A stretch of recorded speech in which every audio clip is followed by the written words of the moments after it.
বন্ধুরা তোমরা কি ভিডিওটা ভালো করে দেখো, তারপর আমরা এর ফানি কমেন্ট পড়বো।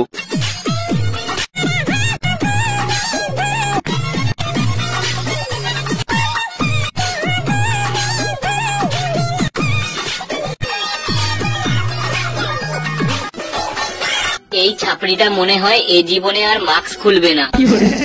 মাস্ক পরে কে ফল কাটে ভাই, এদের না দেখলে কত কিছু অজানা থাকতো। করোনা আবার ফিরে আসবে রে তোদের জন্য। আর কেউ হোলি খেলছে না, তোমরা একা একা খেলছো বুঝি। ছাপড়ি দল কোথাকার ভাং বানাচ্ছে আবার ইংলিশ দিয়ে। বাবা গো কোথায় আছি, লজ্জা লাগা দরকার। বলছি ছাপড়ি দিদি মুখে মাস্ক খুলে যাবে তো, সবাই দেখতে পাবে। মাতালের আবার হোলি খেলা, মাস্ক পরতে পরতে মুখে ঘা হয়ে যাবে, এমনি দাতাল। আমার সাদা মনে একটাই প্রশ্ন, দিদি তুমি খাবে কি করে? হোলি খেলা না না, মদ তৈরির রেসিপি। ভাঙে কে লেবু দেয়?